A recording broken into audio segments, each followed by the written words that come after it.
देखिए अपन इसमें question number 3 तक आंकिक प्रश्नों को अपन हल कर चुके थे। अपने जो अनसोल्ड क्वेश्चन थे अपनी बुक के, जिसमें क्वेश्चन नंबर 1 और क्वेश्चन नंबर जो 2 थे वो कॉन्सेप्ट बेस्ड क्वेश्चन थे, थ्योरेटिकल टाइप से क्वेश्चन थे, और एक एक क्वेश्चन के 2-3 पार्ट थे, जिसमें से क्वेश्चन नंबर 2 के तो 4 पार्ट थे, A B C और D। अब क्वेश्चन नंबर 3 था, एक छोटा सा क्वेश्चन था, एक अच्छा न्यूमेरिकल था, सिंपल सा, केपलर के नियम पर आधारित। अब अपन बात करेंगे क्वेश्चन नंबर 4 की। देखिए क्वेश्चन नंबर 4 है क्या। क्वेश्चन नंबर 4 8वें चैप्टर का क्वेश्चन नंबर 4 आंकिक प्रश्न। इस क्वेश्चन में क्या कह रहे हैं कि बृहस्पति के एक उपग्रह आयो, बृहस्पति के एक उपग्रह, बृहस्पति के एक उपग्रह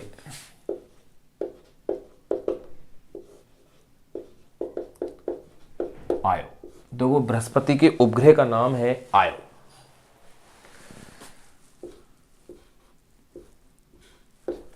बृहस्पति के एक उपग्रह आयो की कक्षीय अवधि,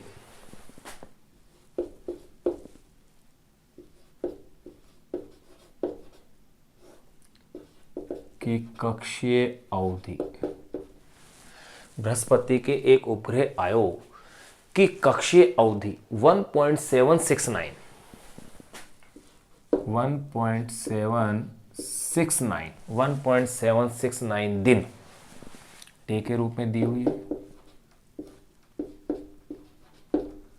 तथा कक्षा की त्रिज्या 4.22,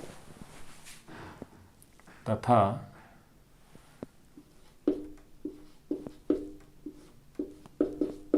कक्षा की त्रिज्या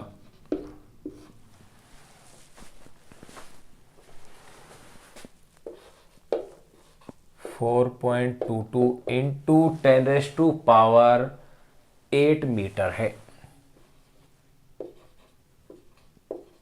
ये अपन को क्वेश्चन में दिया हुआ है कि बृहस्पति के एक उपग्रह आयो की कक्षीय अवधि 1.769 दिन तथा कक्षा की त्रिज्या 4.22 इंटू 10⁸ क्या है, मीटर है। यह सिद्ध कीजिए या यह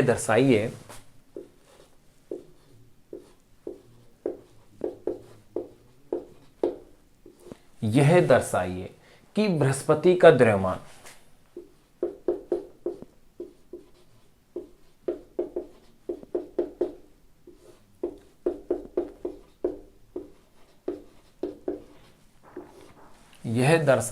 बृहस्पति का द्रव्यमान सूर्य के द्रव्यमान का लगभग, बृहस्पति का द्रव्यमान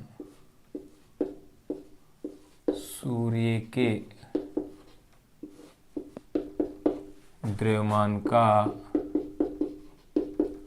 लगभग 1/1000 गुना है।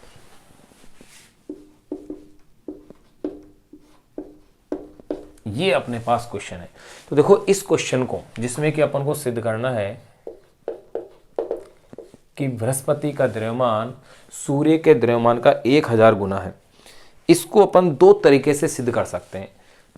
पहला अपन पृथ्वी के साथ निकाल के तुलना करके, दूसरा अपन इसकी सूर्य के साथ भी तुलना करके इसको ज्ञात कर सकते हैं। कैसे ज्ञात करेंगे वो देखिएगा। अब अपन इसे सोल्व करते हैं। बृहस्पति के उपग्रह आयो की कक्षीय अवधि 1.769 दिन है, यानी कि अपने पास उसकी कक्षीय अवधि जो टी है आयो की, वो अपन को दे रखी है, और वो कितनी अपन को दी हुई है वो देखिएगा। कक्षीय अवधि 1.79 दिन। तो देखो दोनों मेथड से कर देते हैं। पहले अपन फर्स्ट मेथड से देखें इसे, दोनों ही तरीकों से मैं हल करके देखता हूं, देखो आंसर आते हैं क्या। फर्स्ट मेथड से अपन देख रहे हैं, तो देखो आयो की कक्षीय अवधि यानी कि आयो का आवर्तकाल TIO, यह है मेरे पास 1.769 डे, इतना मुझे दिया हुआ है। अब देखो इसमें ध्यान देने की बात क्या है, मैं इसको पृथ्वी के साथ कंपेयर कर रहा हूं, और पृथ्वी के लिए अगर मैं बात करूं टी अर्थ, तो ये 365 डेज है, 365 दिन है पृथ्वी के लिए। साथ साथ कंपेयर कर रहा हूं मैं इसे।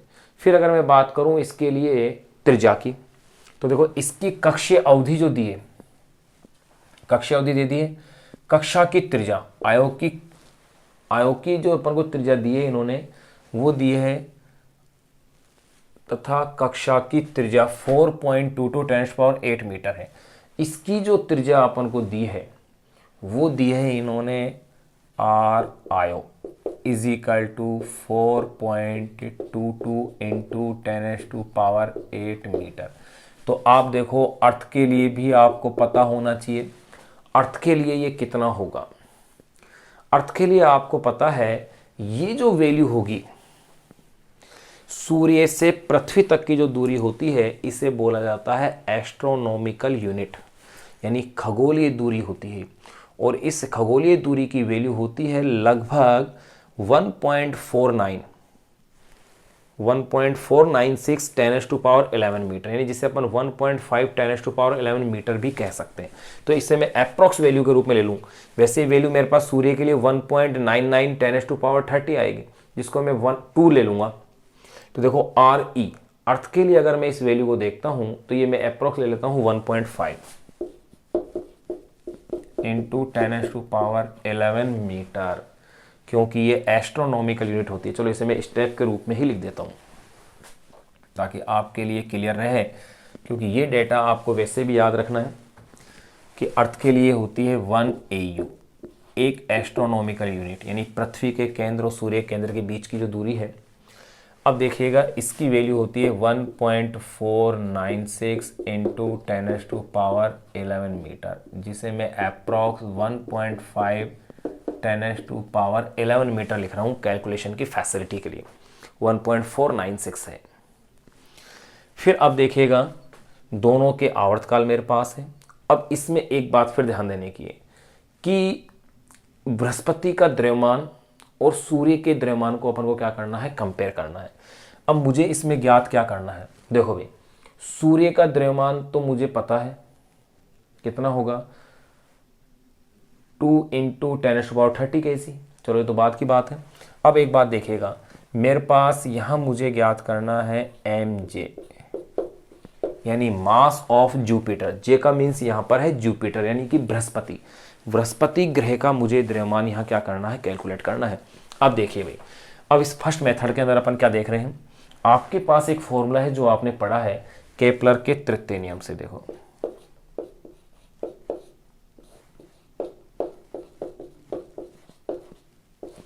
केपलर के तृतीय नियम से, अगर अपन इसमें केपलर के तृतीय नियम से देखें, इसको थोड़ा सा इस तरह से लिखूं मैं, क्योंकि यहां इस साइड में अपन सेकंड मेथड से हल करेंगे।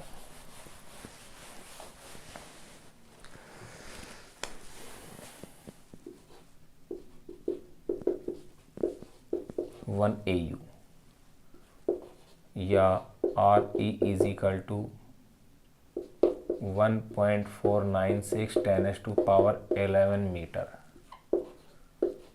या अप्रॉक्स 1.5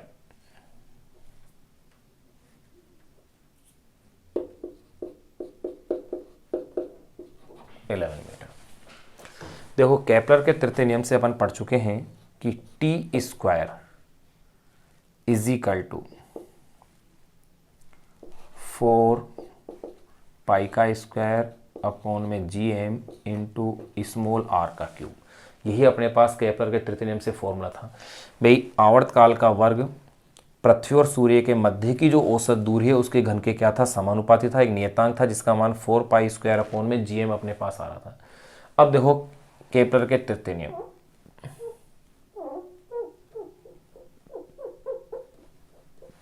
से इससे आप क्या देखेंगे कि एक्चुअली मेरे पास अगर मैं इसके अंदर देखता हूं इक्वेशन को, तो देखिएगा 4 पाई r क्यूब GM, यहाँ पर m वो है जिसकी परिक्रमा की जा रही है, जिस ग्रह की परिक्रमा की जा रही है। तो अगर मैं इसमें ये देखता हूं कि पहले परिक्रमा अगर कौन कर रहा है, आयो कर रहा है, तो आयो के आवर्तकाल के लिए, तो देखो आयो के लिए 4 पाई g, ये तो कांस्टेंट है। तो देखिएगा पहले मैं बात करूं आयो के लिए,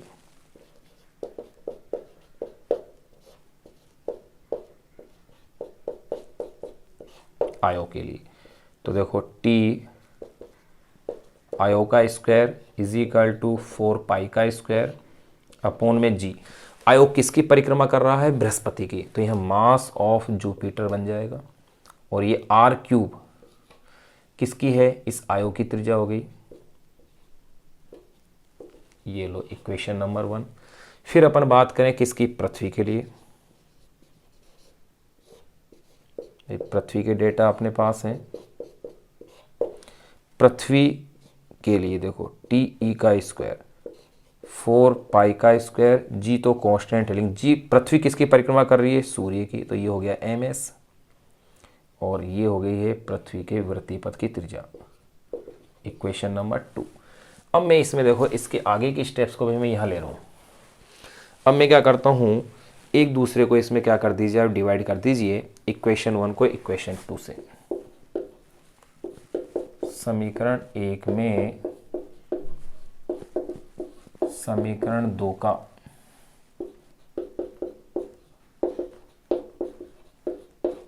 भाग दें।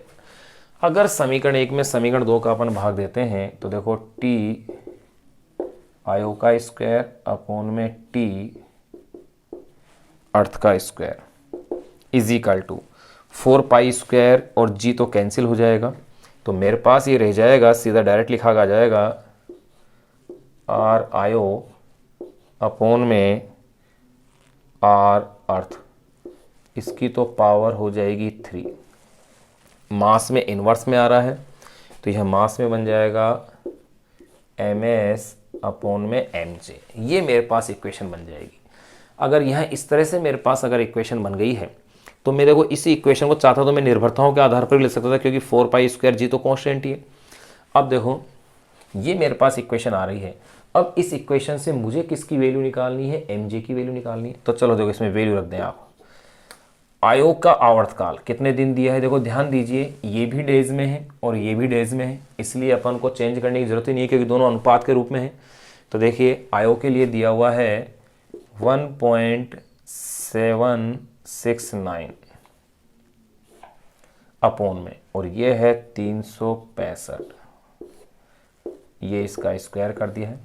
फिर आयो की त्रिज्या देखिए, आयो के लिए पथ की त्रिज्या 4.22 इंटू 10⁸ अपॉन में। फिर अर्थ के लिए उसके वृत्तीय पथ की त्रिज्या 1.5 इंटू 10⁻11, ये 53 है।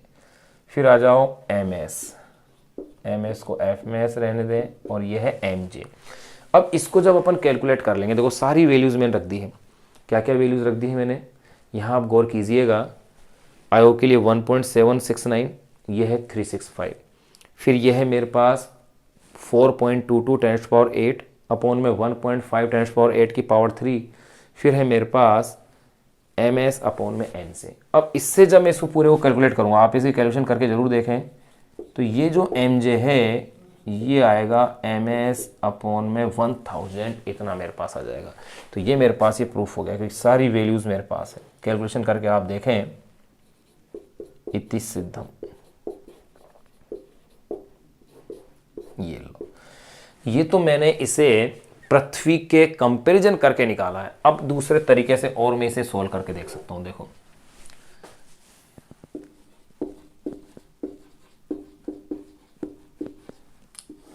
सेकंड मेथड से और अपन देखें तो देखो इसमें अपन को पता है बृहस्पति का द्रव्यमान अपन को कैलकुलेट करना है। मैंने भाई यहाँ देखो डायरेक्ट वैल्यू पुट करी है, आप इनको कैलकुलेट करके जरूर देखें, कैलकुलेशन इसकी अवश्य देखें कहाँ, क्योंकि लगभग वैल्यू आपके पास यही आ जाएगी। आप इसे 1.5 की जगह आप इसे 1.496 लेंगे, एग्जैक्ट वैल्यू आ जाएंगे आपका। अब देखो बृहस्पति का द्रव्यमान मैंने मान लिया कि एम जे है, ये अपन को कैलकुलेट करना है। बृहस्पति का द्रव्यमान जिसे कि मैं एम जे कह रहा हूँ, ये तो मुझे क्या करना है, ज्ञात करना है। सूर्य का द्रव्यमान मुझे ज्ञात है,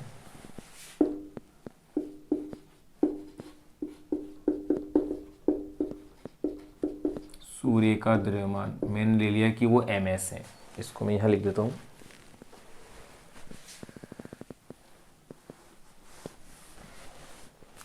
देखो इसमें तो मैंने पृथ्वी की त्रिज्याओं या उसके आवर्तकाल के आधार पर हल किया है, और यहाँ मैं इसे हल कर रहा हूँ सूर्य के आधार पर। तो देखो आगे अगला पॉइंट, सूर्य का द्रव्यमान ms, ये होता है 2 × 10⁻30 किलोग्राम। वैसे 1.99 10⁻30 है, जिसको मैंने लगभग क्या लिख दिया है, 2 लिख दिया है। फिर इसके बाद जो वैल्यूज मुझे दी गई हैं वो है बृहस्पति के उपग्रह का परिक्रमण काल।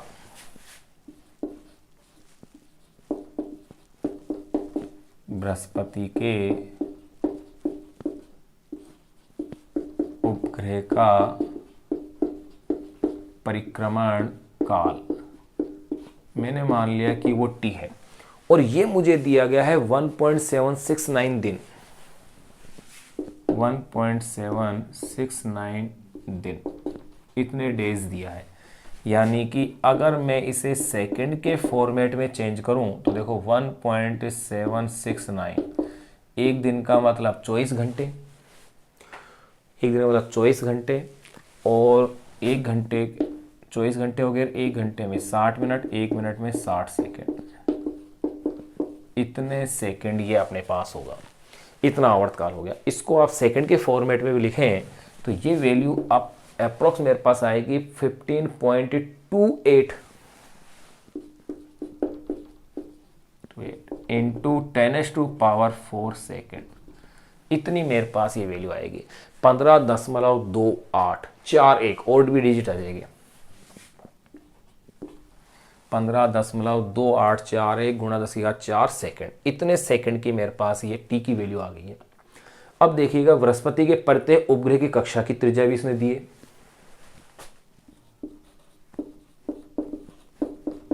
बृहस्पति के परितः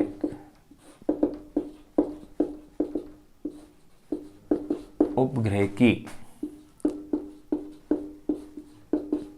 कक्षा की त्रिज्या मैंने मान ली कि वो स्मॉल r है, और ये जो दी गई है वो है 4.22 इंटू 10⁸8,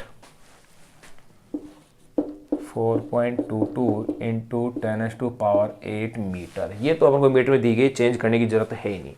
अब देखिएगा उसी फॉर्मूले से अपन सोल्व कर लेंगे, इससे ही डायरेक्ट सोल्व हो जाएगा। यहाँ तो मैंने अर्थ से कंपेयर किया है, यहाँ सीधा किससे हो जाएगा, सन से ही। तो देखो फॉर्मूला वही है, लेकिन तरीका चेंज हो गया है। t² is equal to 4π² upon में gm r³ से।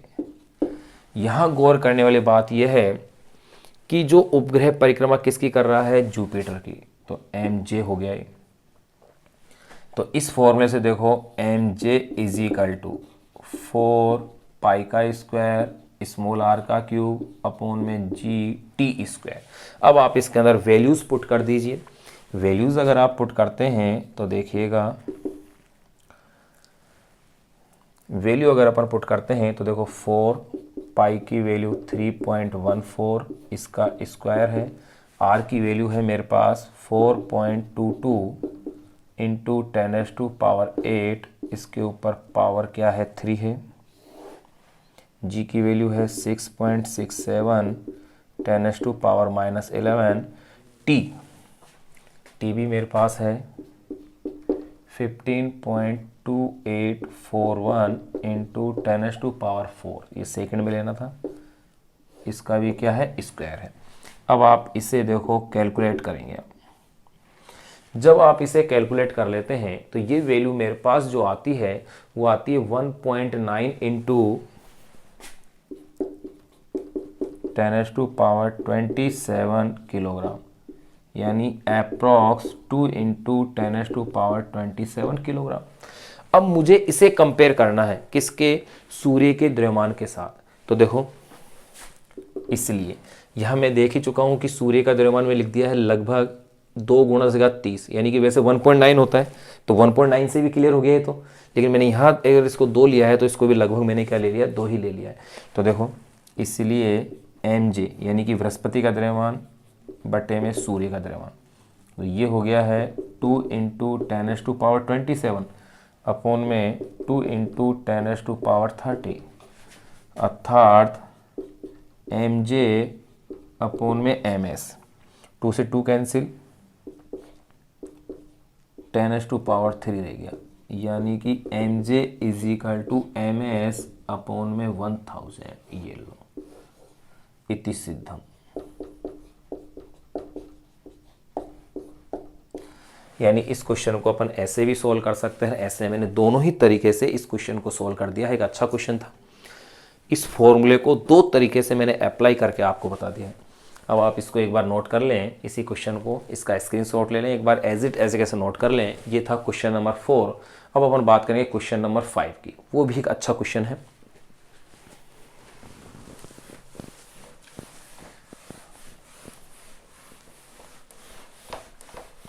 देखो, क्वेश्चन जो आंकिक प्रश्न है, अपनी एनसीईआरटी बुक के क्वेश्चनों की कैलकुलेशन बड़ी लेंथी है। मैं तो इनके डायरेक्ट जो है फॉर्मूले में वैल्यू रख के इसकी डायरेक्ट वैल्यूज मैंने आपको दे दी है। आप इनको कैलकुलेट करके अवश्य देखें, ताकि आपका विश्वास हो कि एग्जैक्ट यही वैल्यू आपके पास आ रही है। भाई मैंने तो कैलकुलेशन के बाद इन वैल्यूज को यूज किया है।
देखिए, ये अपन ने क्वेश्चन नंबर 4 अपन ने सोल्व किया था। अब अपन बात करेंगे क्वेश्चन नंबर 5 की, 8वें चैप्टर का 5वां क्वेश्चन। आंकिक प्रश्नों को अपन हल कर रहे हैं। कैलकुलेशन इन क्वेश्चनों में लंबी है, इसलिए कैलकुलेशन आप हल करके देखें। मैं इसके सीधे आंसर पुट कर रहा हूँ फॉर्मूले वैल्यू रखने के बाद। देखिएगा, क्योंकि अगर मैं यहाँ कैलकुलेशन करूँगा तो कैलकुलेशन में ही आपका एक लेक्चर कंप्लीट हो जाएगा, इसलिए मैं इसमें सीधे ही आंसर इसके पुट कर रहा हूँ, क्योंकि कैलकुलेशन बहुत लंबी लंबी दी हुई है। क्वेश्चन नंबर 5 में क्या कह रहे हैं, मान लीजिए कि हमारी आकाशगंगा में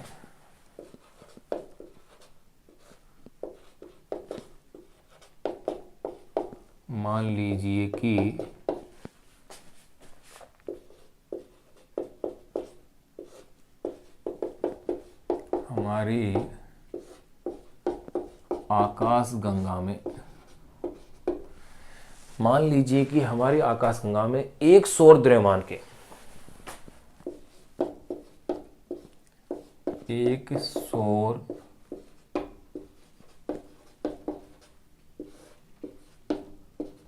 द्रव्यमान के 2.5 इंटू 10⁻11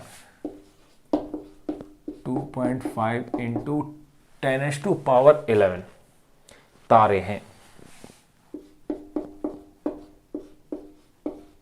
ध्यान रहे, सौर द्रव्यमान शब्द कहा है, यानी कि सूर्य के द्रव्यमान के 2.5 इंटू 10⁻11 क्या है, तारे हैं। इतने तारों की संख्या है अपनी आकाशगंगा के अंदर। फिर क्वेश्चन में क्या कह रहे हैं, मंदाकिनीय केंद्र से, यानी आकाशगंगा के केंद्र से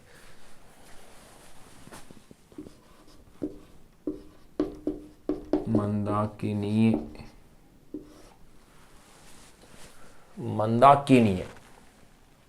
केंद्र से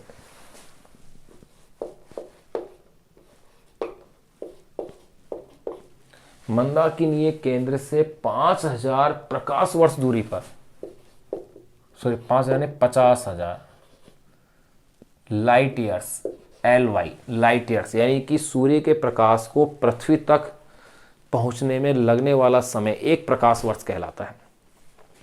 तो देखो, केंद्र से 50,000 लाइट ईयर्स दूरी पर स्थित कोई तारा, LY का मतलब लाइट ईयर्स यानी प्रकाश वर्ष,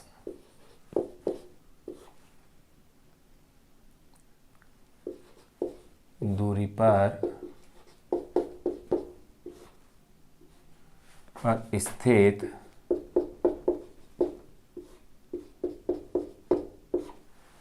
कोई तारा अपनी एक परिक्रमा पूरी करने में, पर स्थित कोई तारा अपनी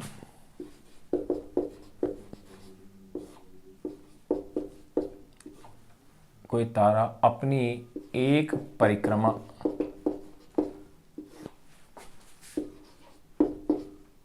पूरी करने में 50,000 प्रकाश वर्ष दूरी पर स्थित कोई तारा अपनी एक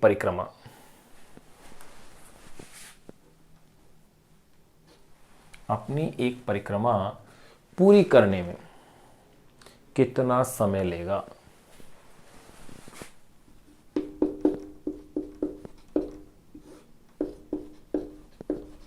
कितना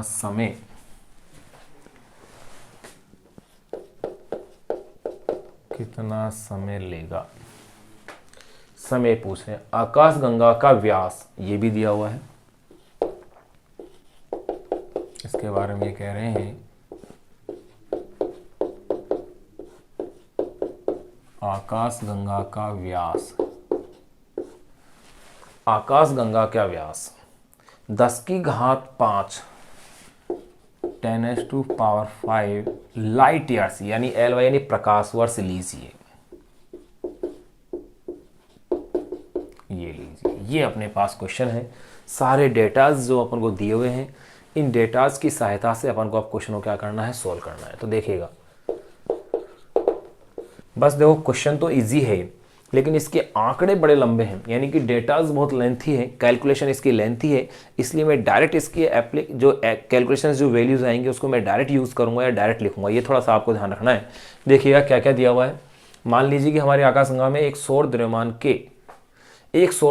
के इतने तारे हैं, यानी कि मेरे पास जो द्रव्यमान आ गया है, तो देखो द्रव्यमान कैपिटल M, ये मेरे पास कितना आ गया है, देखो 2 कितने तारे हैं मेरे पास, 2.5 इंटू 10⁻11, ये तो तारों की संख्या है।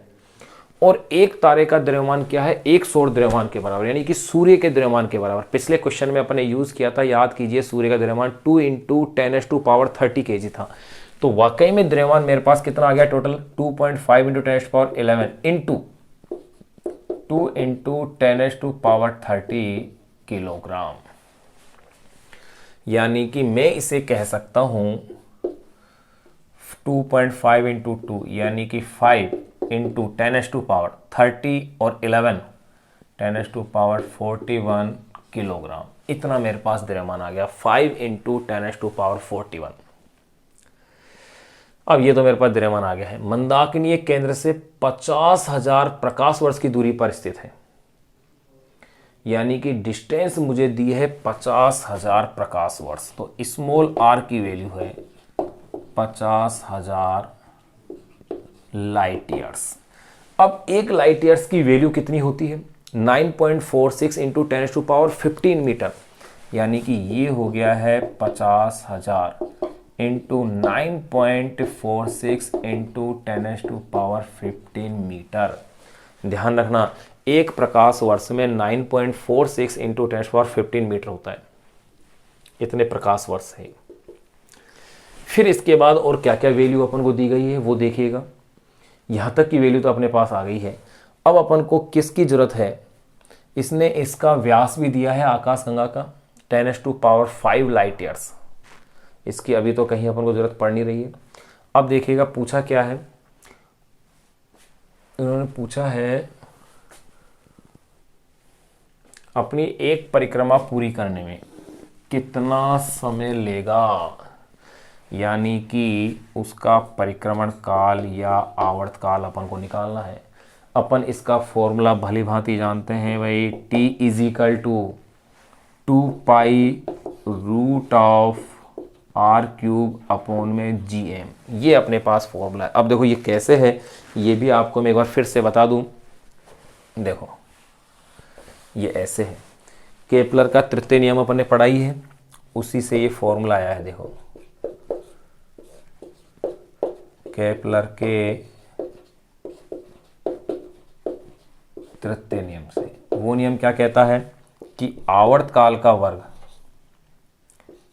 दूरी के घन के क्या होता है, समानुपाती। जैसे ही अपन इस समानुपात चिन्ह घटाते नेता क्या लगता है 4 पाई² और ये r³। मुझे क्या कैलकुलेट करना है t, तो इसका रूट ले दो। 4 का तो क्या हो जाएगा 2, पाई² का क्या हो जाएगा पाई, और r³/gm इसको आप ले दीजिए अंडर के भीतर। ये लो वही फॉर्मूला लिखा गया 2 पाई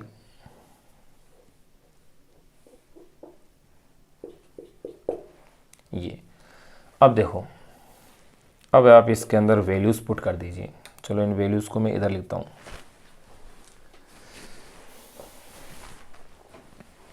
यहां मैं इसकी वैल्यूज पुट कर रहा हूं। देखो 2 की वैल्यू 2, पाई की वैल्यू 3.14, रूट ऑफ लंबी संख्या है भाई स्मॉल r का क्यूब, स्मॉल r ये रहा मेरे पास 50,000 इंटू 9 पॉइंट, ध्यान रखना 50,000 लाइट ईयर्स है, और एक लाइट ईयर्स में कितना मीटर होता है 9.46 इंटू 10⁻15 मीटर। यह मैं लिख देता हूँ, मैं। देखो चूंकि एक सौर द्रव्यमान is equal to 2 into 10⁻30 kilogram and 1 light years is equal to 9.46 into 10⁻15 metre. ये लो, ये वैल्यूज होती है। तो ये हो गया है 9.46 इंटू 10⁻15 अपॉन में कैपिटल जी की वैल्यू 6.67 10⁻⁻11। फिर आ जाओ एम ये रहा मेरे पास 5 इंटू 10⁻41। अब देखिएगा भाई, मैं इसकी कैलकुलेशन के बाद जो वैल्यू आ रही है उसे मैं डायरेक्ट लिख रहा हूँ। आप इसे कैलकुलेट करके ज़रूर देखें, क्योंकि मैं अभी अगर मैं इसको कैलकुलेशन करने लगूंगा तो आपका ये लेक्चर इसकी कैलकुलेशन में ही कंप्लीट हो जाएगा। तो मैं इसमें डायरेक्ट कैलकुलेशन का जो रिजल्ट आ रहा है उसको मैं डायरेक्ट यूज़ कर रहा हूँ।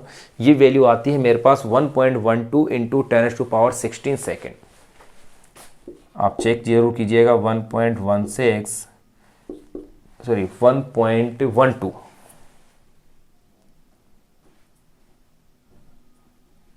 1.12 इंटू 10⁻16 सेकेंड, इतना मेरे पास उसका आवर्तकाल आ गया है। ये आवर्तकाल अगर सेकंड के रूप में ले तो अपने पास ये आंसर आ रहा है।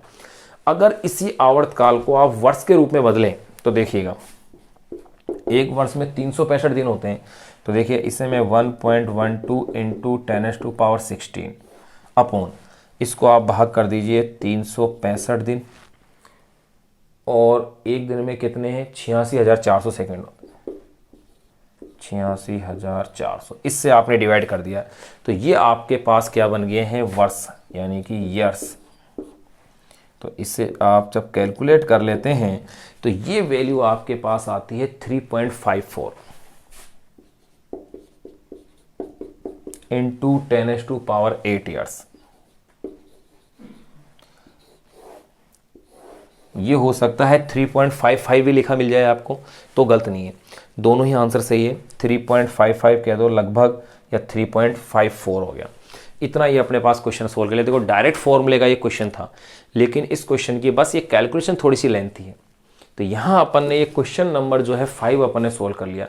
अब जो क्वेश्चन नंबर 6 है वो क्वेश्चन नंबर सेकंड की तरह ही है कि सही विकल्प का चयन कीजिए। जैसे क्वेश्चन नंबर सेकंड में आप ध्यान दीजिए, वहाँ अपन को गुरुत्व त्वरण ऊंचाई बढ़ने पर बढ़ रहा था या घट रहा था, गहराई बढ़ने पर गुरुत्वाकर्षण घट रहा था या बढ़ रहा था, इसी तरह से पूछा था।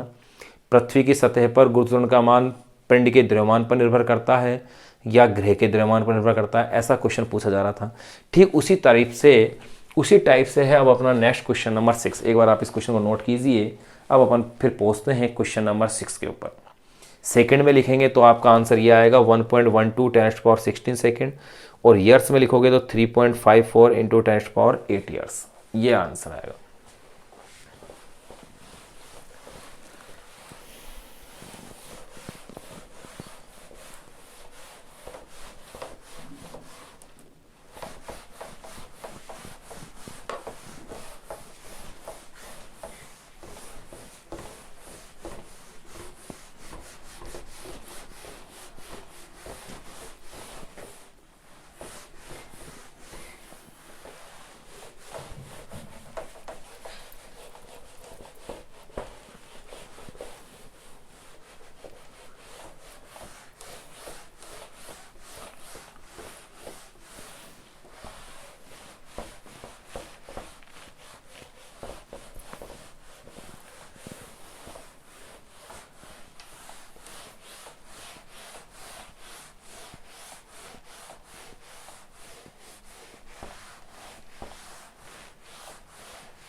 देखिए अब अपन बात करते हैं क्वेश्चन नंबर 6 की। क्वेश्चन नंबर 4, 5 इन दोनों क्वेश्चनों में कैलकुलेशन लंबी थी। क्वेश्चन नंबर 3 की भी कैलकुलेशन जटिल थी, क्योंकि 1/2 की पावर 2/3 वो अपन कैलकुलेट करनी थी। यहाँ इन तीनों क्वेश्चन तो अच्छे थे, लेकिन इनकी कैलकुलेशन लंबी थी। क्वेश्चन नंबर जो 6 है ये भी एक कॉन्सेप्ट का क्वेश्चन है। इस क्वेश्चन नंबर 6 में कह रहे हैं सही विकल्प का चयन कीजिए।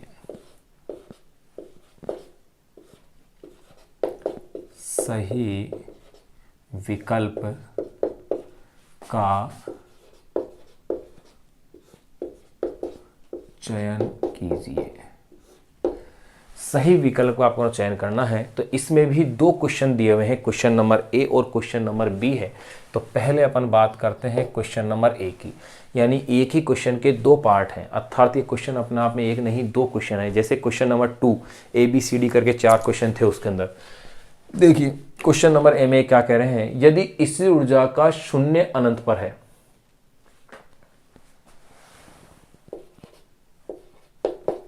यदि स्थितिज ऊर्जा का शून्य, स्थिर ऊर्जा का शून्य क्या है, अनंत पर है, यानी कि अनंत पर स्थिर ऊर्जा का मान क्या है, शून्य है।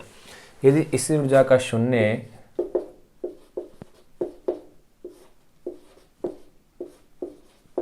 अनंत पर है, यदि स्थिर ऊर्जा का शून्य अनंत पर है, तो कक्षा में परिक्रमा करते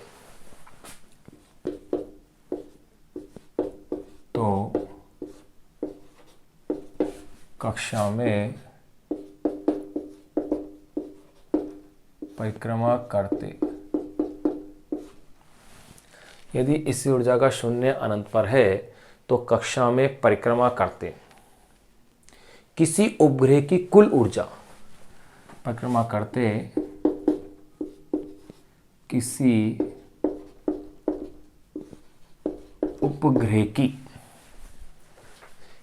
उपग्रह की कुल ऊर्जा,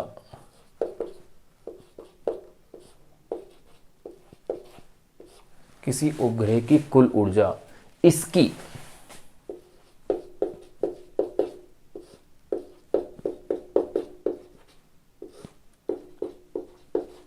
गतिज ऊर्जा ऑब्लिक स्थितिज ऊर्जा,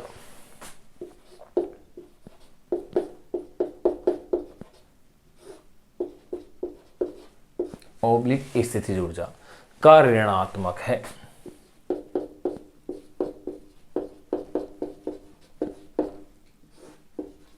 देखो ये क्वेश्चन है, ये कह रहे हैं कि स्थिर ऊर्जा का मान अनंत पर अपन क्या ले रहे हैं, शून्य ले रहे हैं।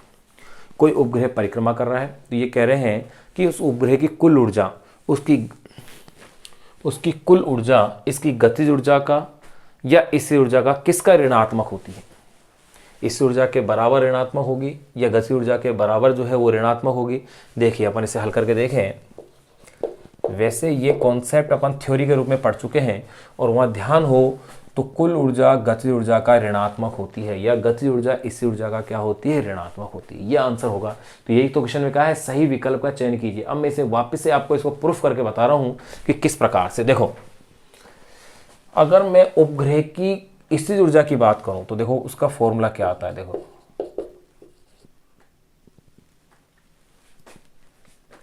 किसी उपग्रह की, तो देखो उपग्रह की स्थितिज ऊर्जा, याद कीजिए उपग्रह की स्थितिज ऊर्जा पोटेंशियल एनर्जी का फॉर्मूला ये था minus capital G capital M small M upon में स्मॉल आर। यहां पर कैपिटल जी है वो है सार्वत्रिक गुरुत्वीय नियतांक,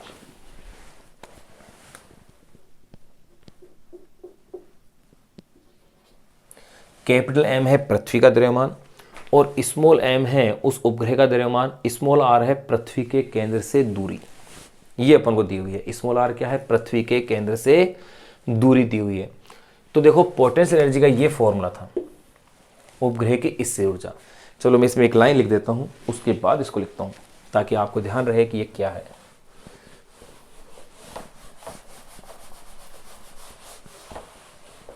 देखो मैं इसे इस तरह से लिख देता हूं, यदि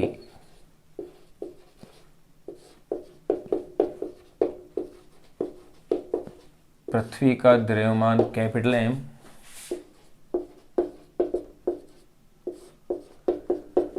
उपग्रह का द्रव्यमान small M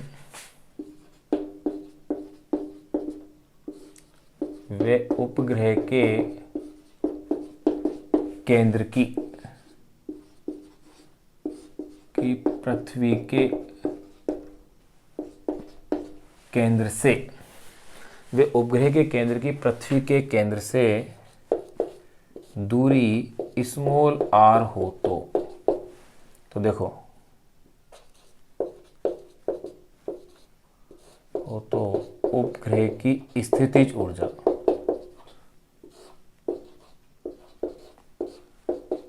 potential energy is equal to ये होगी minus capital G capital M small M upon में स्मॉल आर। फिर ले अपन इसमें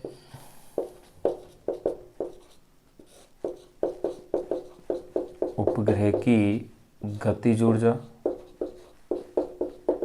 यानी कि काइनेटिक एनर्जी, और काइनेटिक का फॉर्मूला क्या होता है, हाफ एम वी नोट का स्क्वायर। यहां वी नोट क्या है, उपग्रह की कक्षीय चाल है। तो देखो यहां v naught is equal to root of capital G capital M upon में स्मॉल आर। ये क्या है, उपग्रह की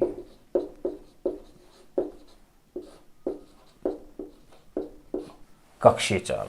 यहाँ वी नोट क्या है, root of capital G capital M upon small r. उपग्रह की क्या है, कक्षीय चाल। इसलिए काइनेटिक एनर्जी जो है वो क्या होगी, देखो half small m, v naught का स्क्वायर है तो स्क्वायर से रूट कैंसिल हो जाएगा, तो capital G capital M upon में स्मॉल आर, यानी कि kinetic energy is equal to हो गया है half capital G capital M small M upon में स्मॉल आर। ये लो, ये काइनेटिक एनर्जी भी आ गई है। और ये थी मेरे पास क्या, पोटेंशियल एनर्जी। दोनों के फॉर्मूले मेरे पास आ गए हैं। अब देखिएगा, अब मैं इसकी बात करता हूं उपग्रह की कुल ऊर्जा की।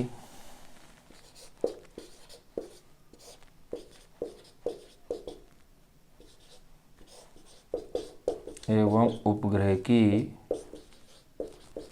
कुल ऊर्जा यानी कि ई टोटल, ये क्या होगी, उसकी काइनेटिक एनर्जी प्लस उसकी पोटेंशियल एनर्जी। उसकी गतिज ऊर्जा और स्थिर ऊर्जा का क्या होगी, ये योग होगी। तो देखिएगा अगर इन दोनों का योग है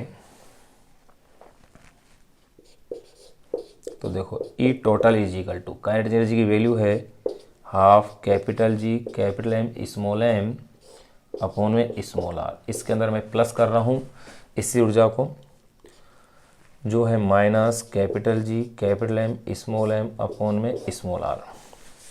यानी कि अब मेरे पास जो इक्वेशन बन गई है वो हो गई है half capital G capital M small M upon में small R minus capital G capital M small M upon में स्मॉल आर। हाफ में से 1, देखो इसके आगे की स्टेप्स को भी मैं यहाँ सोल्व कर रहा हूँ। तो मेरे पास E total is equal to आ गया है minus half capital G capital M small M upon में स्मॉल आर। ये लो, ये इक्वेशन है मेरे पास कुल ऊर्जा की। अब आप देखें ये इसके इक्वल है, नहीं है, ये इसके इक्वल है लेकिन आके क्या है, नेगेटिव है। यानी कि क्वेश्चन में क्या कहा है कि इसकी कुल ऊर्जा, तो यूँ कह सकते हैं आप अतः E total is equal to minus, अगर यहाँ नेगेटिव साइन नहीं हो तो ये क्या है, गति ऊर्जा है, तो माइनस काइनेटिक एनर्जी। ये अपन ने प्रूफ कर दिया है।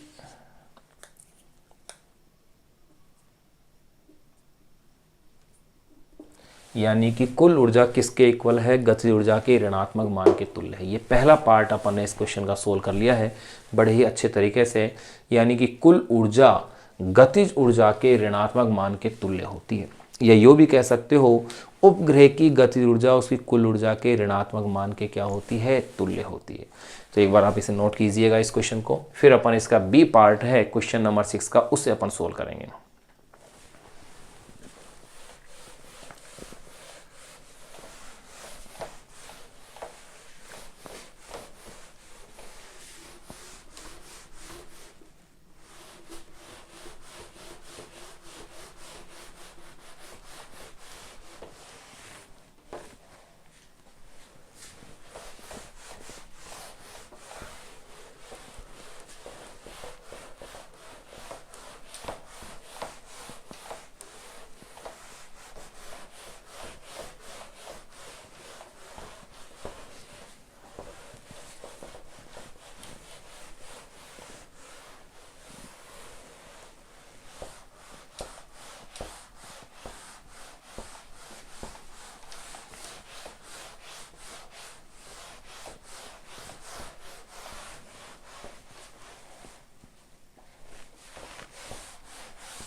देखिए अब अपन इसका बी पार्ट क्वेश्चन नंबर 6 का ए पार्ट अपन ने सोल्व कर लिया था। बी पार्ट में क्या कह रहे हैं कि बी पार्ट में ये कह रहे हैं कि कक्षा में परिक्रमा करने वाले किसी उपग्रह को, यानी इसमें दो बातें पूछ रहे हैं कि एक उपग्रह किसी ऊंचाई पर है, उसको अपनी कक्षा से मुक्त करने के लिए जो ऊर्जा है और पृथ्वी से संपर्क तोड़ने के लिए जो ऊर्जा है, इन ऊर्जाओं के मान में क्या सही है क्या गलत है, इससे वो अपन को क्वेश्चन नंबर 6 के अंदर यही है। यानी अपन को सही विकल्प का चयन करना है। देखो क्वेश्चन क्या है, पहले क्वेश्चन को नोट कर लें। कक्षा में परिक्रमा करने वाले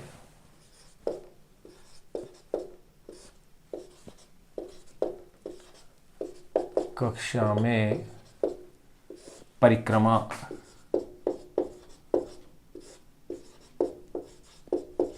करने वाले कक्षा में परिक्रमा करने वाले किसी उपग्रह को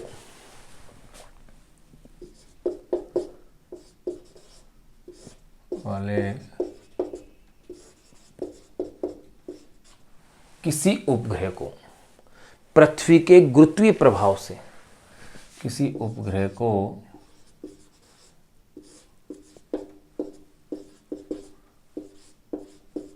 पृथ्वी के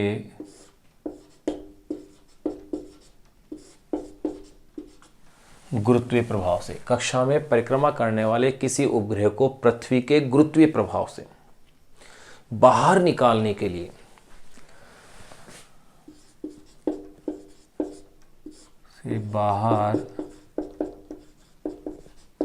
निकालने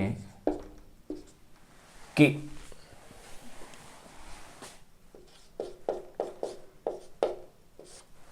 कक्षा में परिक्रमा करने वाले किसी उपग्रह को पृथ्वी के गुरुत्वीय प्रभाव से बाहर निकालने के लिए आवश्यक ऊर्जा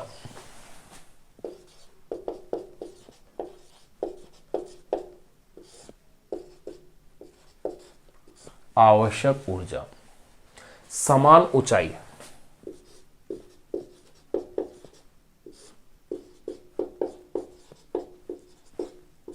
आवश्यक ऊर्जा समान ऊंचाई, यानी जितनी उपग्रह की उतनी ऊंचाई ले रहे हैं अपन, समान ऊंचाई। इससे तात्पर्य है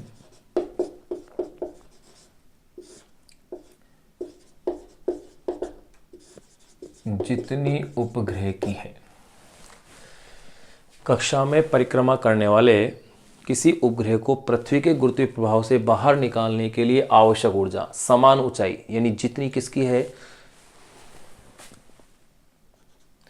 जितनी उपग्रह की है, कि किसी स्थिर पिंड के प्रभाव से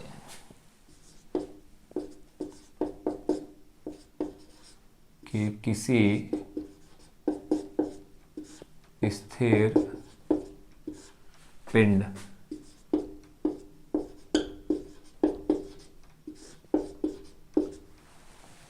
किसी स्थिर पिंड के प्रभाव से बाहर प्रक्षेपित करने के लिए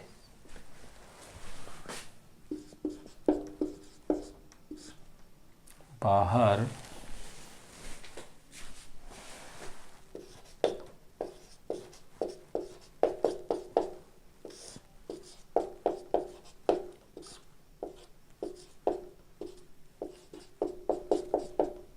प्रक्षेपित करने के लिए, किसी स्थिर पिंड के प्रभाव से बाहर प्रक्षेपित करने के लिए आवश्यक ऊर्जा से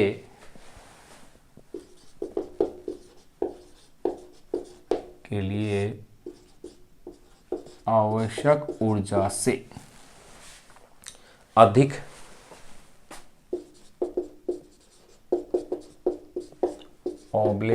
कम, यानी उस आवश्यक ऊर्जा से अधिक या कम होती है। ये अपन को सही चयन करना है, अधिक होती है या कम होती है।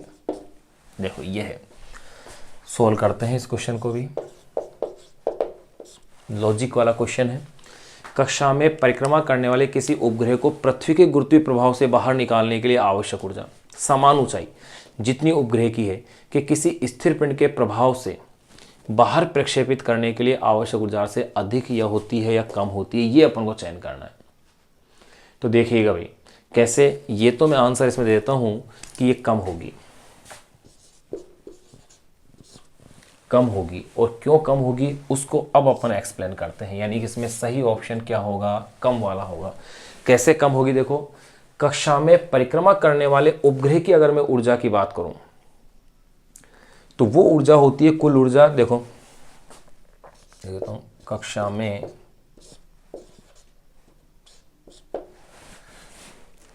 में परिक्रमा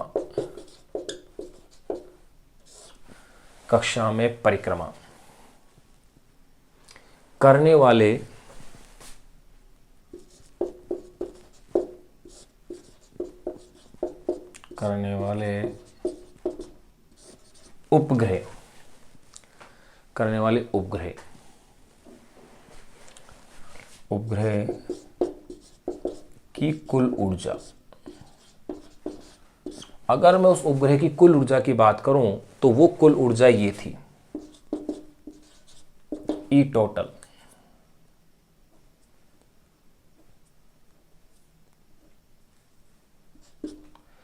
minus capital G capital M small M upon में 2r। ये अपने थोड़ी देर पहले पढ़ी है।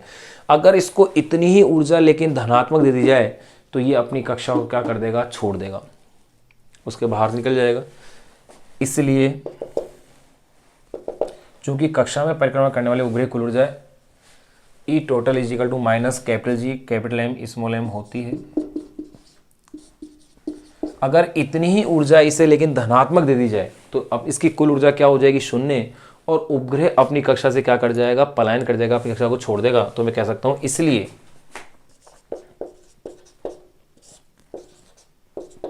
कक्षा में परिक्रमा करने वाले उपग्रह, इसलिए कक्षा में परिक्रमा करने वाले उपग्रह को मुक्त करने के लिए, उपग्रह को मुक्त करने के लिए, उपग्रह को मुक्त करने के लिए आवश्यक ऊर्जा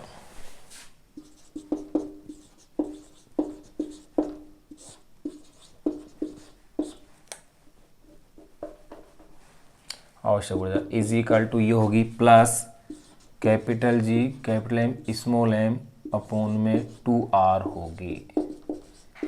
ये लो, ये तो उपग्रह को मुक्त करने के लिए आवश्यक ऊर्जा हो गई, यानी उसकी कुल ऊर्जा का कैसा होगा, पॉजिटिव होगा। ये तो अपन ने इसकी बात कर ली। लेकिन अगर पृथ्वी के प्रभाव से बाहर प्रक्षेपित करने के लिए अगर ऊर्जा की बात करें तो देखो,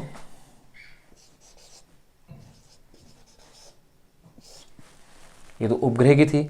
अब देखो पृथ्वी के कारण अगर ऊर्जा की अगर मैं बात करता हूं तो वो ऊर्जा होगी उसमें केवल इससे ऊर्जा। तो देखो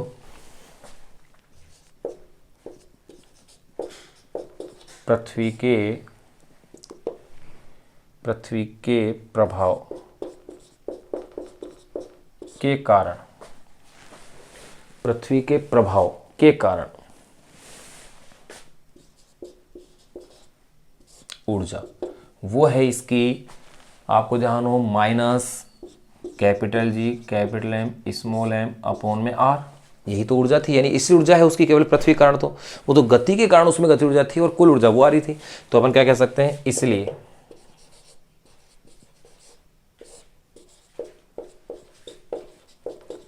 पृथ्वी के प्रभाव से, इसलिए पृथ्वी के प्रभाव से बाहर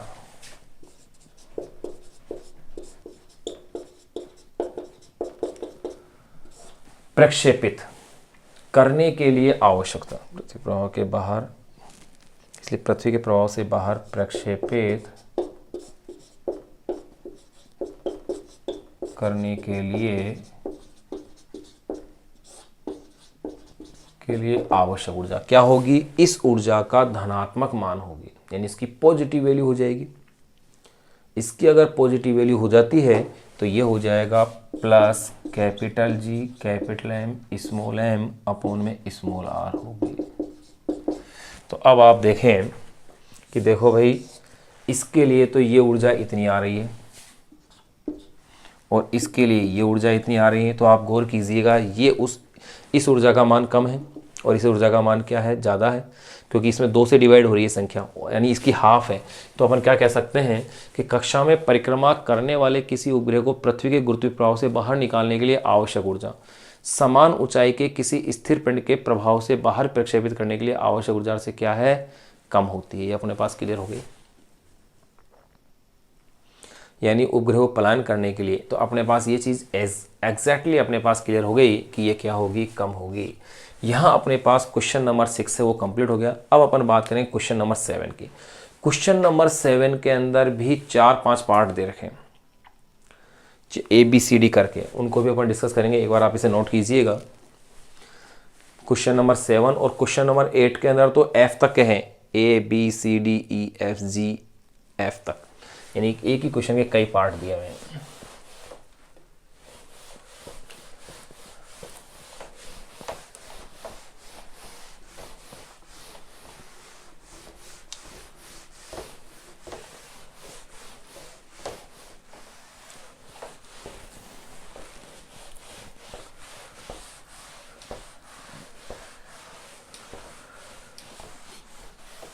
तो आपने देखा कि दोनों ऊर्जाओं के अंदर इसमें क्या है, फर्क है।